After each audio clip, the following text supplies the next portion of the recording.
Well, good morning, everybody, and Happy New Year. This is our first seminar for the new year, so we're very happy you're here.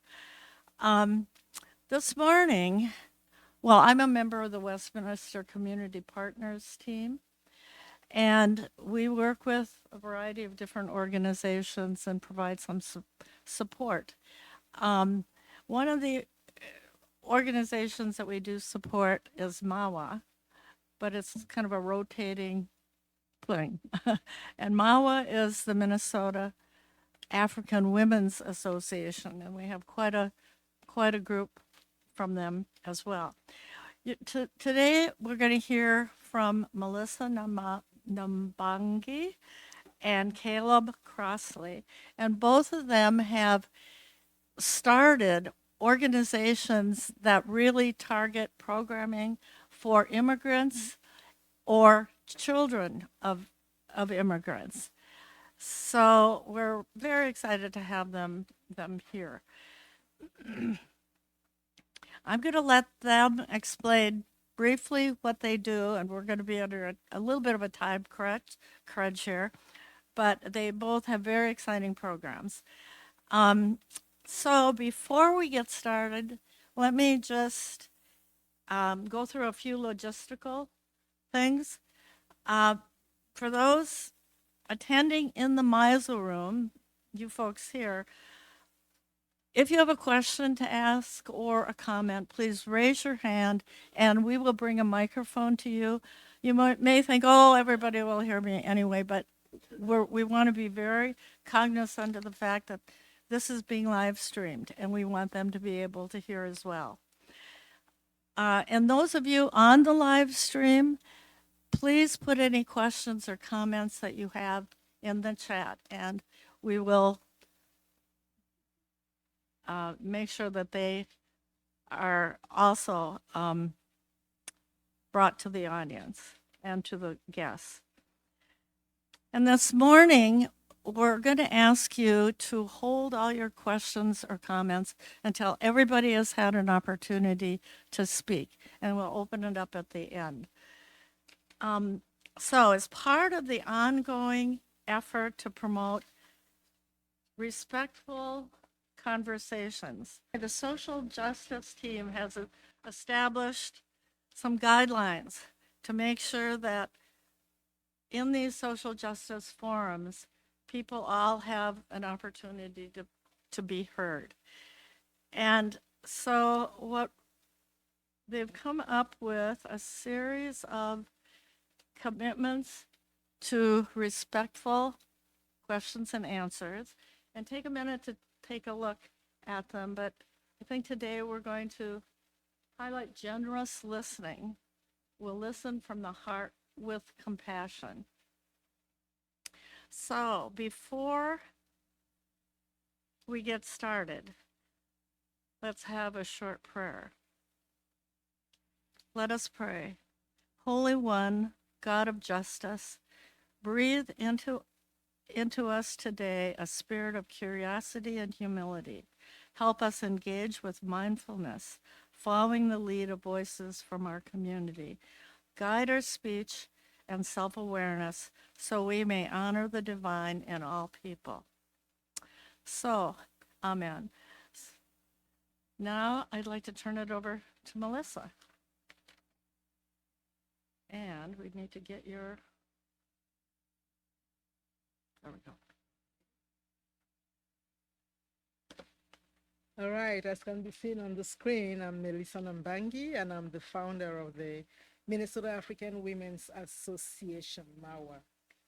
Our mission is actually arose out of the fact that African women needed a space, an organization where their voices could be heard and where things could be done according to what they prescribe.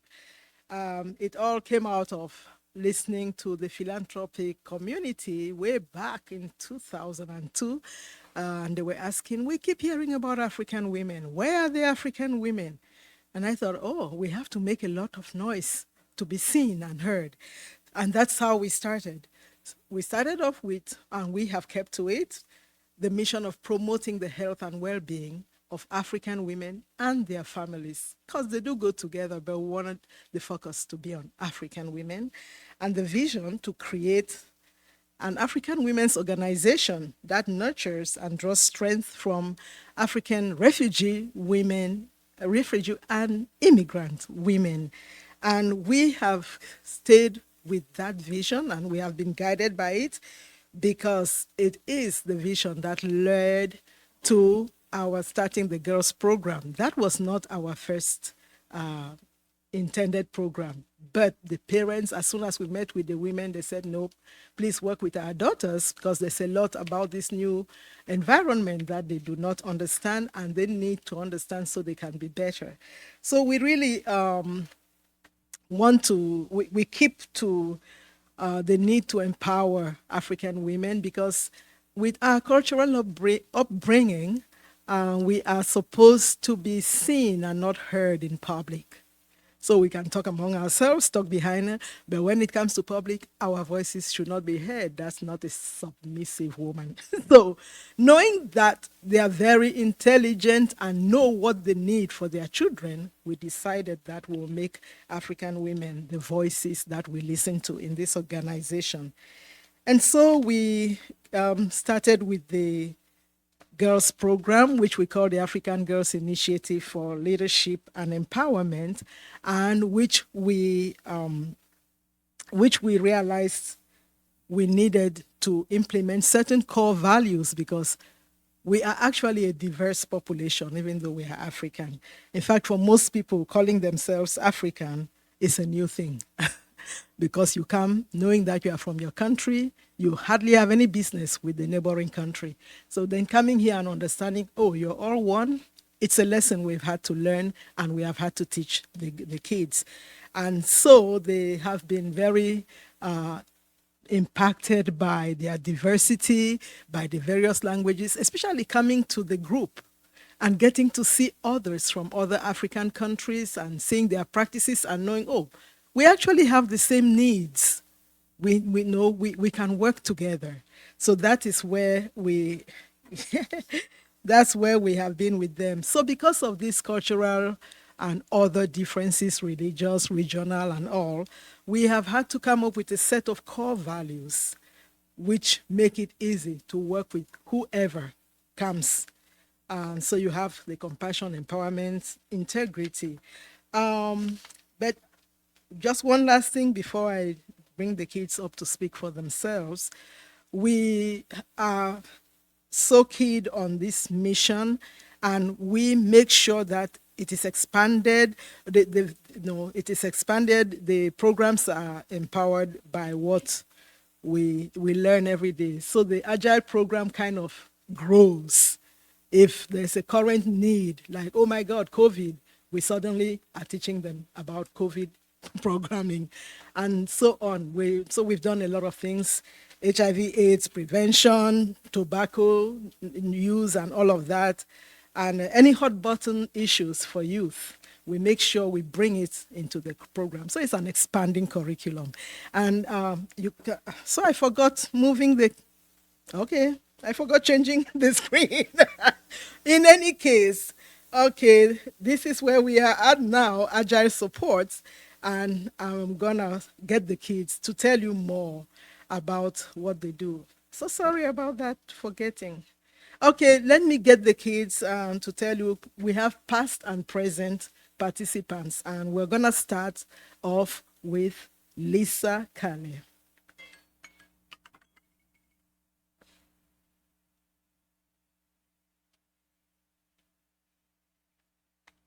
Good morning. I'm Lisa, and I work at MAWA as an office assistant and summer program staff.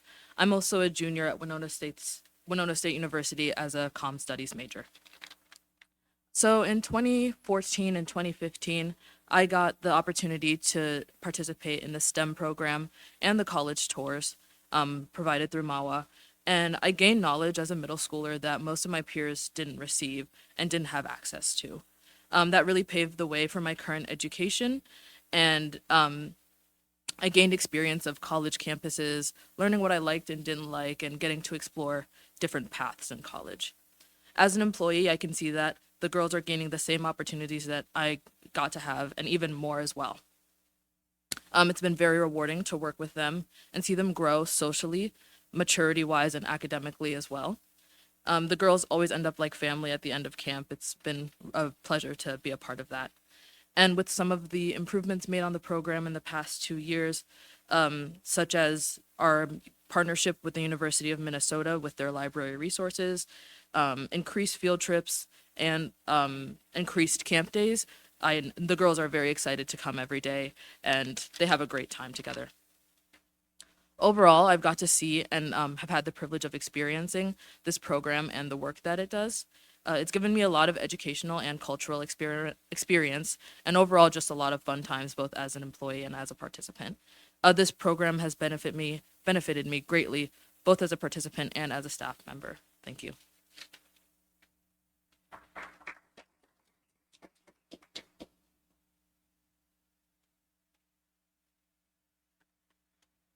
Hi, I'm Jasmine Kelly.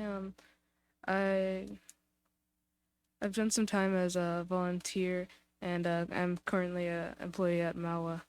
Um, I started by working at the summer camp as a junior staff member. The summer camp is very enriching to the girls. It's a great chance to make new friends and learn new things. I've had a lot of the girls say after college visits that they've decided on what school they'd like to go to or what major they'd like to pursue. So I think it's a great opportunity for a lot of young girls that choose to attend. I've also volunteered at the BART program. It's a culturally based program on reproductive health, teaching youth about the long-term effects of untreated STIs and STDs and long-lasting negative impacts on their lives. It's a very non-judgmental space where talking about sex doesn't have to be a scary conversation. And both of these programs have been very beneficial to the students and to me. I learned a lot of stuff. So yeah, it's been really good. Thank you.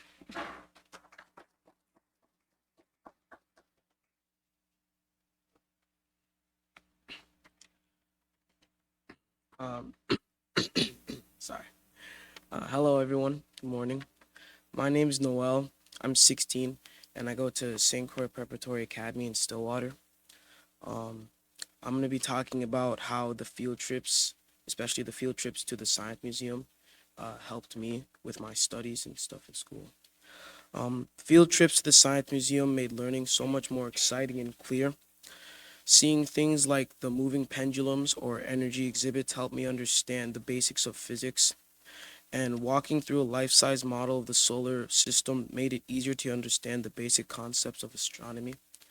I think these things were helpful because I'm a sophomore right now, and I will be taking physics next year, so I feel like I have like a head start on what's to come. These trips help me see how science works in the real world and not just in books. And they made me more curious and gave me a chance to learn by experiencing things firsthand. The Science Museum brought the lessons from the classroom to life, helping me to understand and enjoy them even more. Thank you.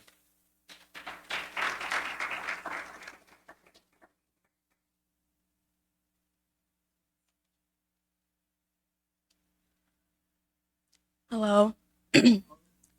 My name is Mimi, and I am a 14-year-old freshman attending St. Croix Preparatory Academy, and I'm going to talk about the MAWA Summer Day Camp. At the MAWA Day Camp, I had so much fun meeting new people, learning new things, and attending field trips. And I'm sure I can speak for everyone when I say that the MAWA Summer experience kept us busy all the time during the weeks when we had nowhere else to go. We were always busy and they always had something for us to do. Either we were learning about keeping our environment clean, discussing our futures in terms of colleges, or we were on a field trip to a college tour.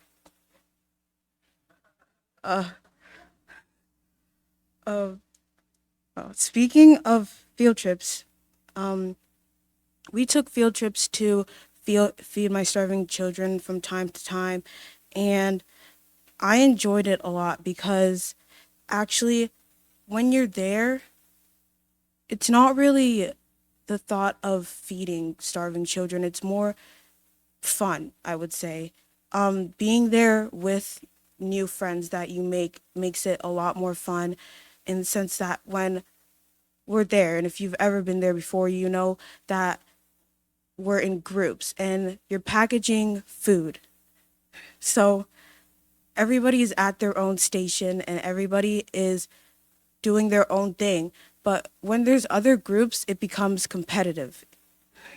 So when I'm there with my friends and we are packing food and we hear some other group yell out that they've gotten a box, we want to get a box too. So we're working faster and we're working harder, getting more boxes of food, getting more bags of food.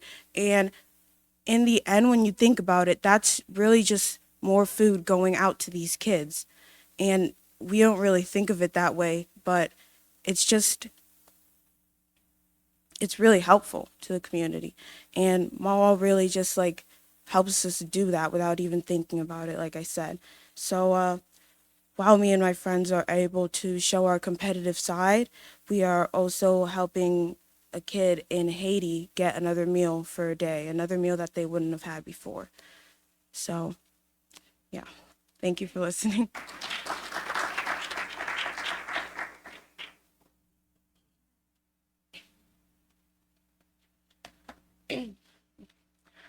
Hi, my name is Majiki. I'm 13 years old and I go to Lakes International Language Academy.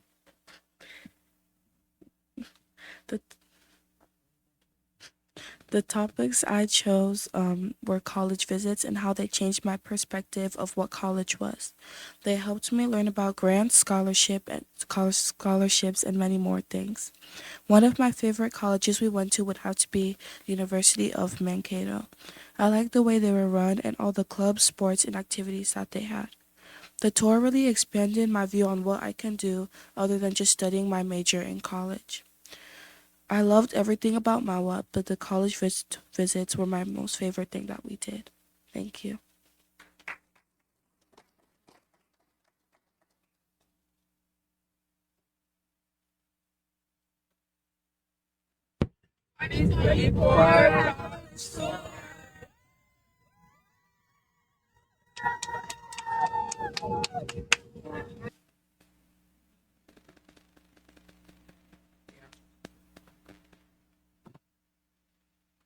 Hello, everyone. Good morning. My name is Monka Tay. I'm 16 years old and I'm a junior at Forest Lake High School. One thing that I really enjoyed at MAWA was our financial literacy lessons. I learned how to budget money, how to save money, and just because you have the money doesn't mean that you should spend it. We also learned about scholarships and grants. As I said before, I'm a junior in high school, and this is the time to start thinking about where I would like to go to college. Looking at the colleges that had good scholarships and financial aid really helped me make a difference with choosing my colleges, not just for the college, but also for the support that they give. Thank you.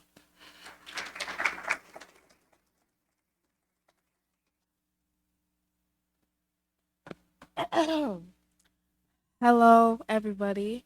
My name is B. Tay, and I'm 14 years old. I go to Lakes International Academy as an 8th grader, and I've been going to MAWA events for around 3 years now. My favorite thing I've done throughout my time in MAWA is the BART program. Through this program, I learned about many things I had never knew of or never cared to know of. I was really glad I got the opportunity to learn about how to be safe when having intercourse and what can happen when one is not responsible with themselves. We focused on STDs and how someone's life can change from one mistake. Many kids don't get this opportunity to learn about things like this, so I'm glad I did. My school does not provide health classes, so without MAWA, I would have never known how to be safe. I can use this information I learned from the BART program to educate my friends, cousins, and even classmates. I'm glad MAWA made this such an easy topic to learn about without making me uncomfortable. MAWA has taught me many more things, and I'm really grateful I'm a part of MAWA. Thank you.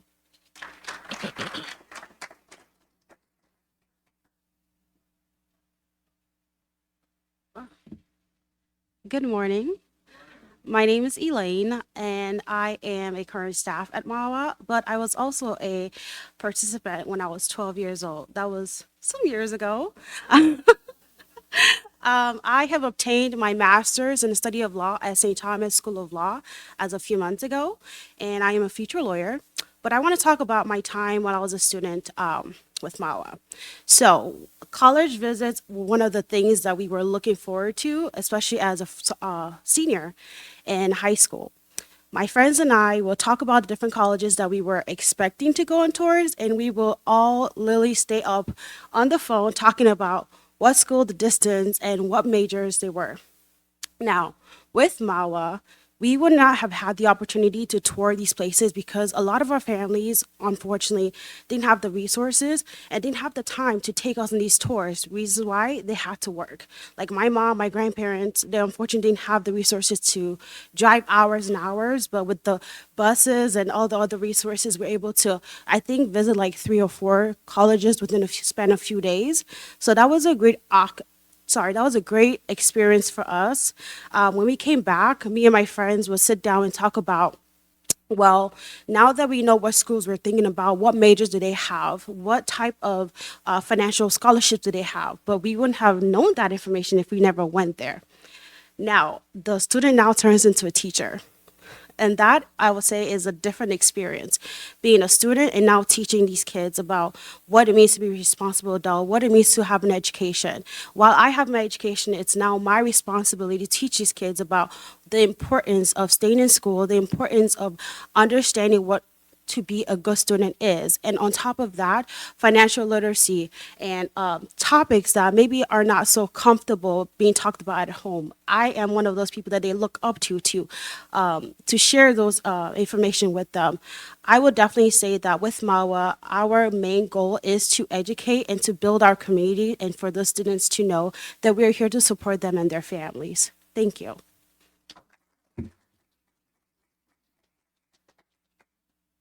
So I just want to make a final word that this is why you will see why we have so much job satisfaction. As difficult as it can be when we see the kids grow and expand and they come back to tell us what it meant to them, we really appreciate the job, and we appreciate our supporters, especially Westminster. Thank you.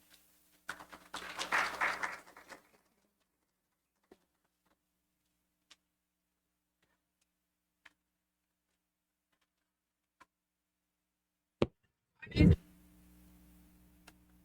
maybe you can do it. Yeah.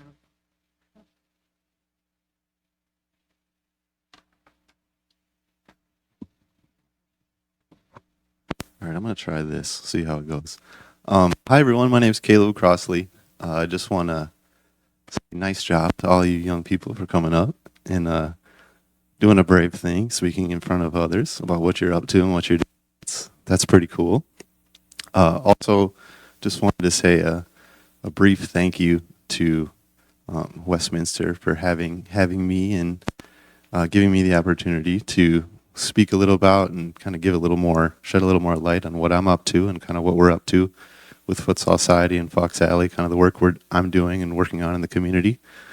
Thanks to Kay and Elena for facilitating. Thanks for Sean Costigan in the back there for introducing me to Phil and also introducing me to Liz too, because Sean comes by the coffee shop quite often. He's a member here at the church, and I always walk along this way from my apartment where I live with my wife in Stevens Square, and I've always walked along and walked past Westminster, and I've never been inside.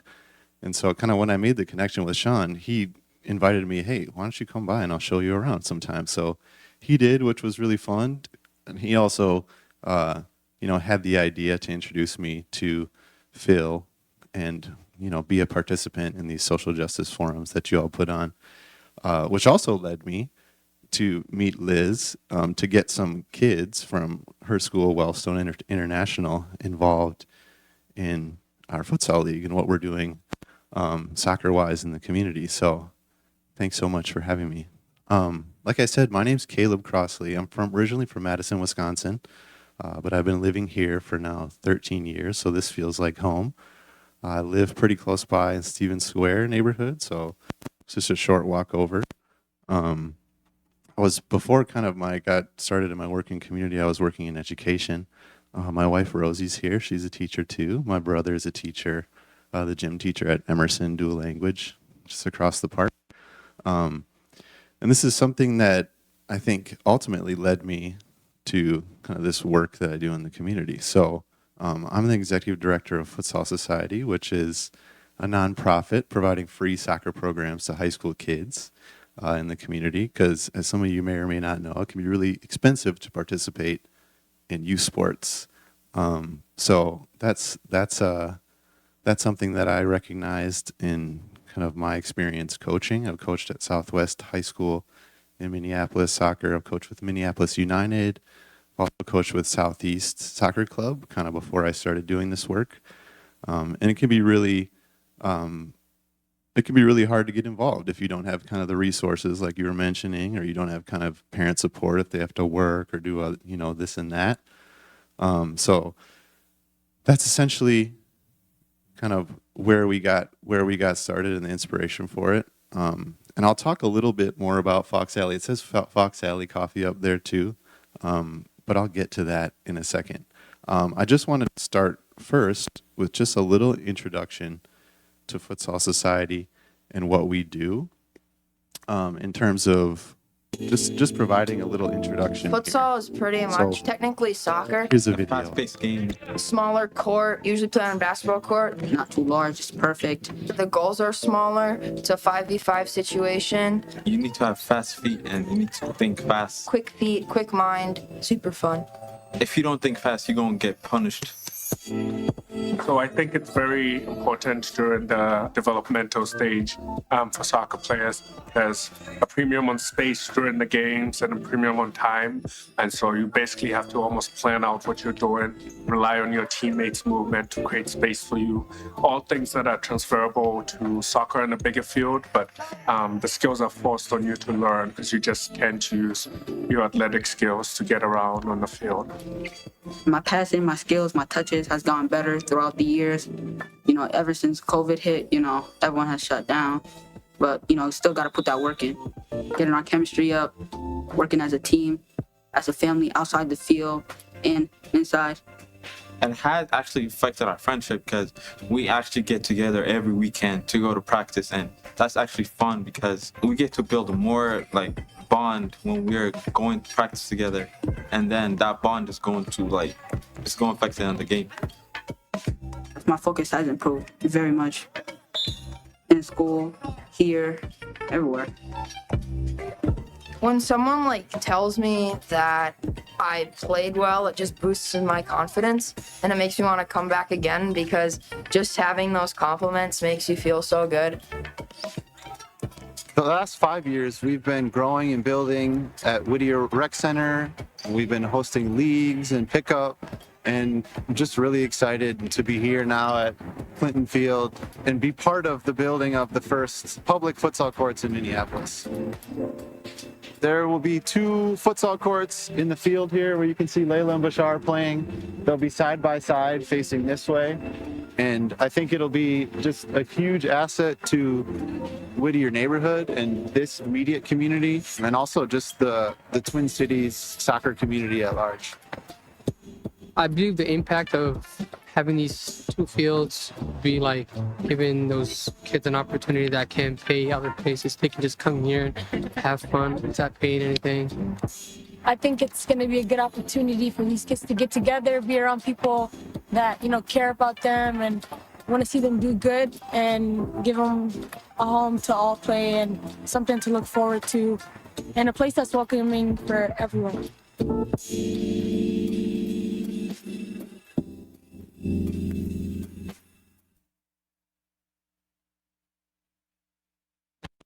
Right, so I think that's a good place to start, just to give a little background kind of, and a little visual of kind of what we're up to and what we're doing. So I think always a good place to start is, what is futsal? So as they explained in there, futsal is a game where it's played five versus five on a smaller court. And I always pitch it as accessible soccer because you need less space to play. You need less space to play. You need less players, and you can do it, here when it's cold in Minnesota, in the wintertime on like a gym floor. That's really all you need. You need a gym floor, goals, and a ball. So I think where we started from was really just as a group of, my peers playing soccer, playing futsal. We discovered at Whittier Rec Center that on Thursdays they were hosting pickup nights. We went, and it was a regular thing that we did to get together as a group of friends, to play, get active, and just have fun together. At the time, I was also working at Ann Watton Middle School, and I met a boy, Bashar, who was Somali, who was new to the country. He moved first to California from Ethiopia, and then to Minneapolis. And so we connected immediately, just kind of our shared passion for soccer. That's something that I'm really interested in, something I love to play, something I love to read about, just something that I love to immerse myself in. And Bashar was the same way. So I remember that first conversation with him. We connected immediately about it. We talked about like who was going to win the World Cup that year, talked about who his favorite teams were, all this and that. And we got to the end of the conversation. I asked him, well, do you have a team you play on? Do you have a coach? And he said no, which I think really kind of like inspired me from that moment on. Just because from my experience growing up, that was something my parents really valued and made sure that I got into youth sports. Just because I idolize my coaches. Those are people who are super important and informative in my life, taught me so much. And just the experience of playing on a team taught me so much as well, and taught me lots of values that I carry with me into adulthood. Things like, teamwork, things like being accountability, things like being on time, things like, working on a team with people who you may not necessarily get along with or you may not like every day. So those are values that I think were extremely important to me kind of in my upbringing and that I carry with me in my life. And I think it really struck me that, wow, this guy Bashar, who loves to play soccer, doesn't have this same opportunity that I did. So what I did is I invited Bashar over to start with my group of adult friends at Whittier. And then all of a sudden it was like 2 more kids kept showing up every week. And all of a sudden it was the kids outnumbering the adults. And I remember at first some of my friends were like, what is this? Like, they're taking our time. Like, this is our time to play, reliving our glory years. And meanwhile, I was like, well, I think there's a need here, So I went and kind of recognized an opportunity to organize. And I talked to the park director and saw if we could get some time to just devote specifically to these high school kids that were showing up. So we started our first league back in 2017. And that was really the start of it. So we've really kind of grown slowly and methodically and organically over time. It's really been a word of mouth, kind of really grassroots, kind of community connections way that we've grown. And our mission is really to offer free, accessible, community-focused, competitive youth soccer programs, breaking down financial barriers to ensure every child has a chance to play, grow, and thrive. I read off that because we've been doing some work on our mission, and that's our new mission statement that we've just kind of come up with over the past month. But really, kind of we've evolved over that time. This is our 7th year doing our futsal league at Whittier, which I'm really proud about. So we essentially have 3 programs that we offer to high schoolers. We have our futsal league that I mentioned at Whittier Rec Center. That's Thursdays. We're in our third week of that. Currently for this year's edition. We also have summer training that we offer in the summertime at Elliott Park in downtown West. And so that is Monday through Friday from usually 8 to 10 in the morning. Me and some other coaches give free soccer training. We get kids up in the morning during the summertime and give them free soccer training.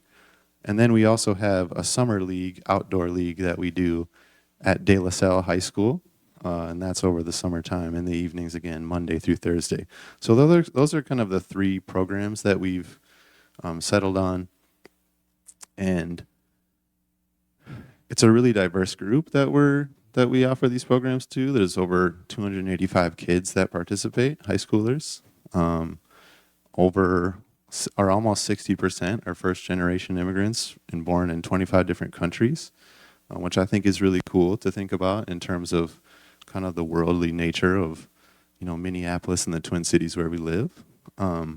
People coming from all over the world to be right here in the north.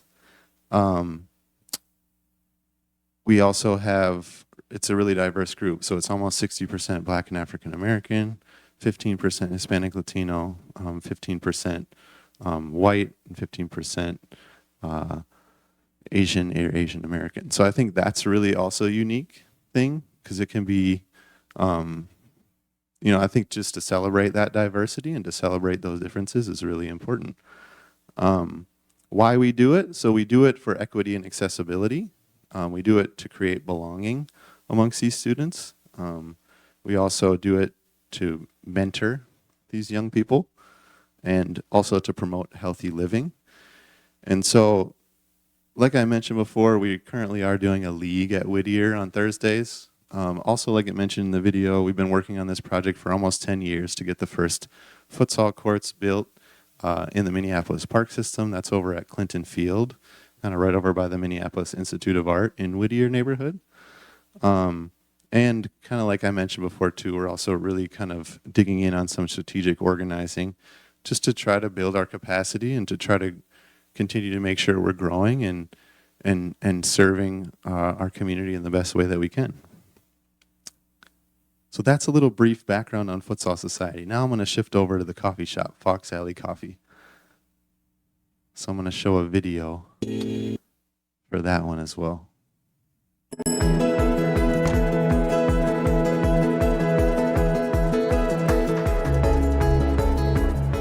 A youth soccer organization in the Twin Cities is making the sport more accessible. Now they're expanding their mission in a unique way. Heidi Wigdahl explains in this week's Behind the Business.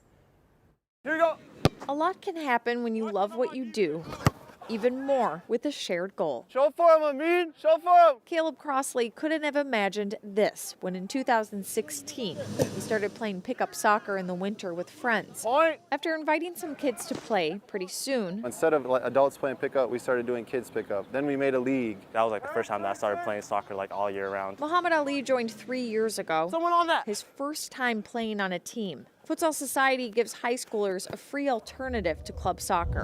It shouldn't matter how much money your family has or where you live. You should be able to participate in competitive soccer if it's something you're really passionate about and something you love to do. A grassroots movement that's grown into a nonprofit. Almost 60% are first generation immigrants, really diverse group. So I'm really proud of the way that we've just been able to grow kind of slowly, organically. But to keep growing, Futsal Society started brewing something new. A year ago, it was just an idea, and now we're actually here.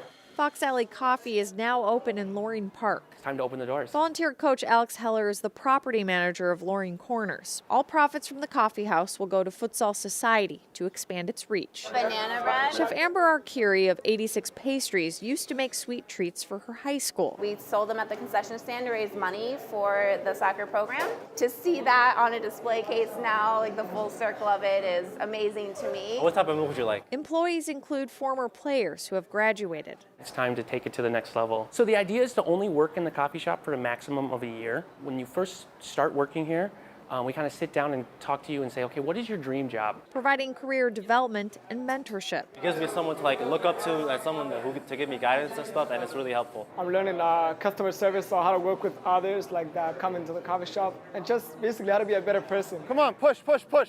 Pushing players to new goals. In Minneapolis, Heidi Wigdahl, KARE 11 News. Wow, what great they're doing in this community. Fawkes Alley Coffee, by the way, is open daily from 8:30 a.m. Yeah, that was a brief kind of introduction into, brief introduction to kind of what Fawkes Alley Coffee is. So, essentially, if we're going to offer free programs to kids, we need to be creative with how we generate support and funding to support that. So that's where the idea from the coffee shop came about. Alex Heller is a really good friend of mine. He's been volunteer coaching with the league since we started it. He's also happens to be a business or a real estate property manager in Loring Park. And so he had a warehouse space that he had always thought would be a cool place to turn into a coffee shop. Good for the community, bringing people together. And also, you know, he thought of it as a way to support Futsal Society. Lots of people drink coffee, right? So that's really where the idea behind the coffee shop came about. So we opened a year and a half ago across Loring Park in the alleyway between the Basilica and the park, kind of over by Guy Noy and Cafe L'Ercat. And we're essentially trying to provide opportunities for kids from the Futsal Society program to learn how to be a barista, get some professional experience, also kind of help continue on with them after high school. So our mission with the coffee shop is we're a nonprofit coffee shop that provides employees employment and personal growth opportunities for young adults and supports Futsal Society's free youth soccer programs. By breaking down barriers to play and work, we're brewing opportunities and building brighter futures one cup at a time. So all profits go towards supporting Futsal Society's free programs. We also hire former participants from the programs, like I mentioned.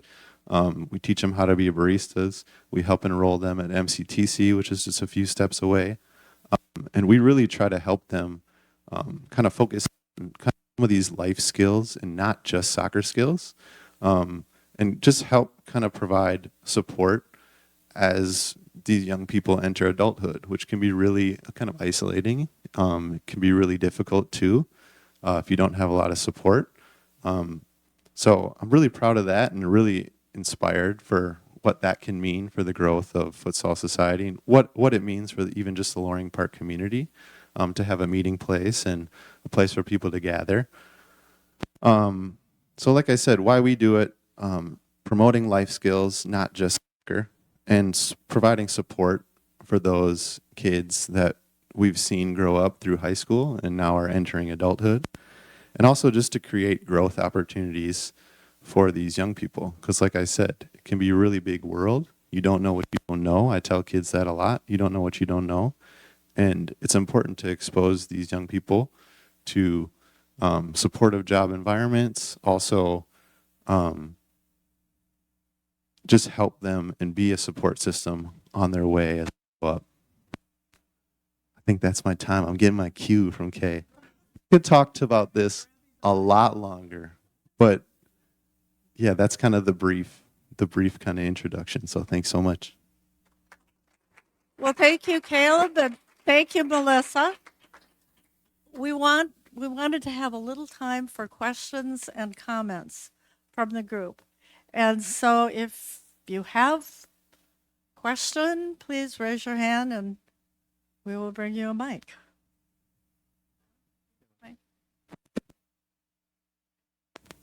A comment that I think all of us in this room together, Westminster Church and the groups that are represented here today, need to be thinking about and planning what we are going to do to resist and react to the proposed mass deportation effort by the new president, unfortunately, because that's going. I think he's going to go ahead with that, which I think is stupid and shouldn't happen. But it's going to impact all of us, and we need to think, how can we react to that and provide support for the families that are going to go through this horrible experience.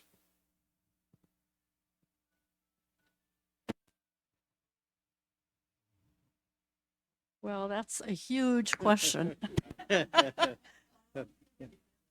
I know there are organizations like the Advocates for Human Rights are already have been meeting with groups of people, giving them strategies, making sure they understand their rights under this idea that the future president is going to have. But I don't know, Elena, maybe you, okay. There will be opportunities for Westminster members to make their witness and to help our neighbors in wanting to honor that Caleb and Melissa and all these young people are here, I would just invite the question that Sean's going to ask. And I will find me and I can tell you about efforts that are already underway, faith-based efforts. Thanks. So, Caleb, thank you so much for the time and the effort and all the joy that you brought to us today about the future, I think, ultimately. So, the question I have for you really is about the challenges that you saw and what surprised you the most as you were going through it. I mean, the whole idea of creating a nonprofit or a coffee shop that gives fully of itself to another nonprofit is a neat idea, but I'm sure unpacking that, you found surprises. And could you just tell us what the biggest surprises were and how you, if they were to be overcome, what they were?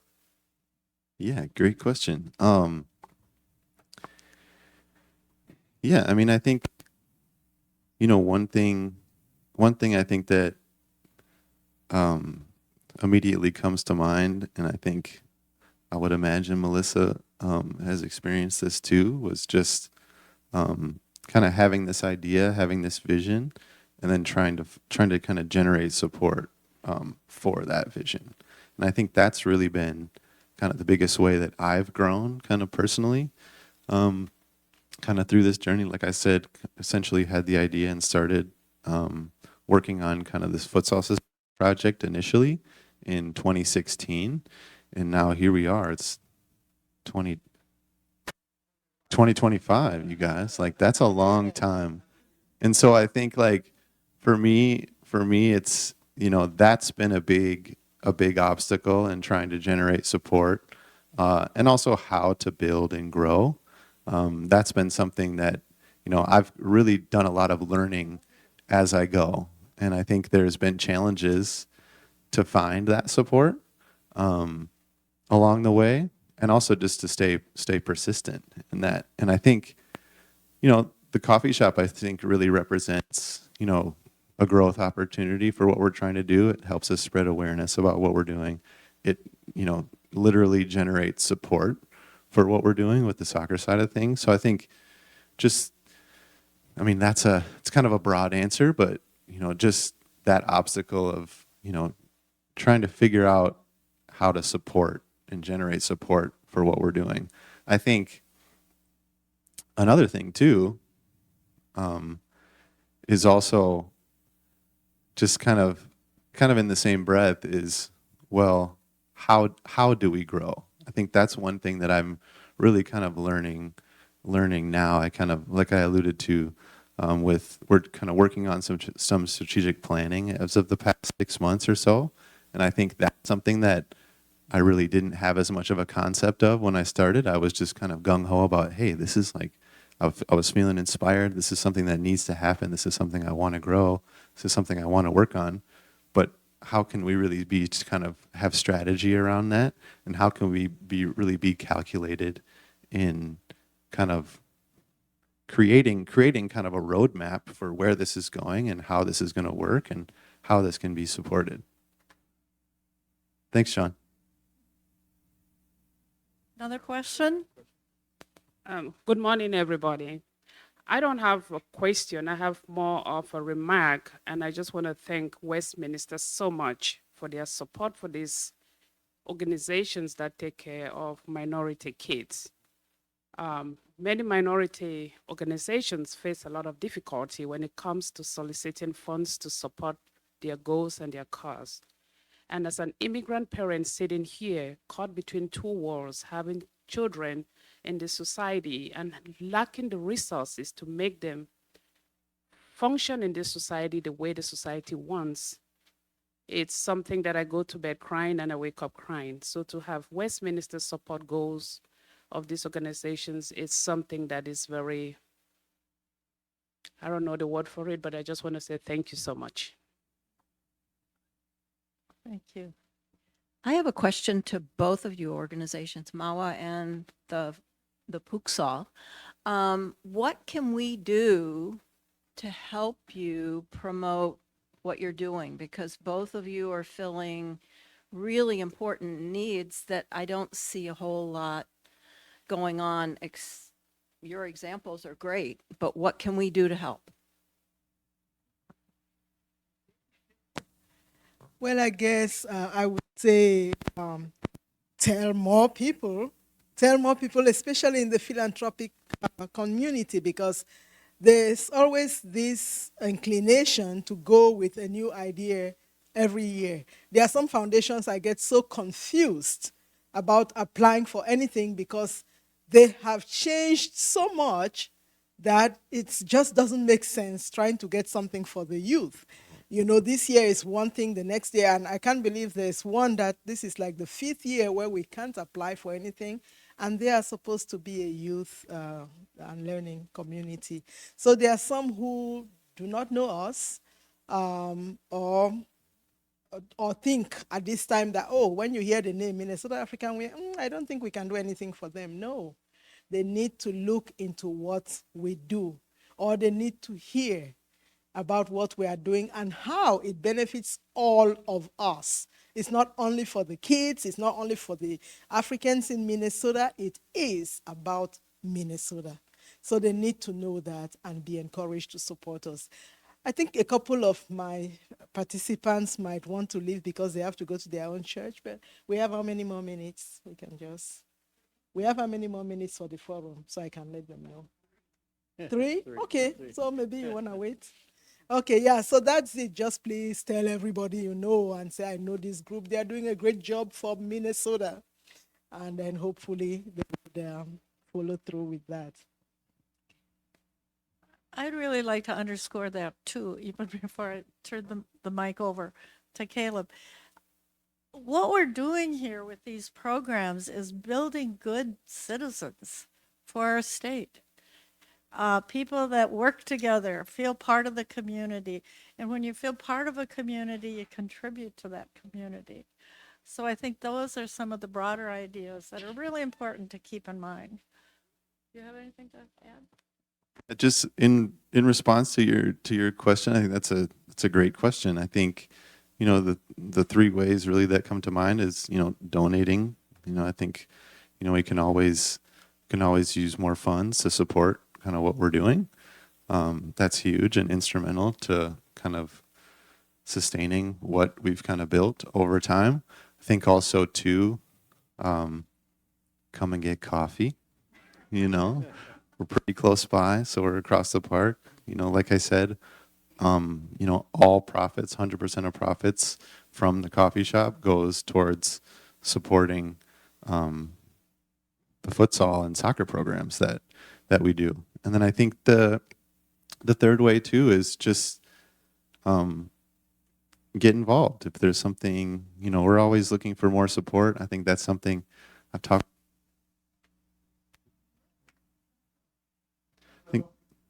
talked with my wife Rosie over and over about, but seeking out more support, so it's not just all of my energy, but it's kind of the sum of the community's energy that's pushing this forward. So that's my answer to your question. Yeah, I would just like to say that this community, Westminster, really has a lot of people that would like to get involved, but sometimes we don't know exactly how that works. I mean, with your particular organization. So maybe letting us know something that we could help with, and we'll see if we can find people to help. Okay, and did I see another hand over here? I think we have time for about one more. No, no more? Oh, okay. Well, I want to thank Caleb and Melissa and all the students that came from MAWA. That was great. And we heard the voices through the video of the soccer players. So anyway, thank you very, very much. Give them a hand.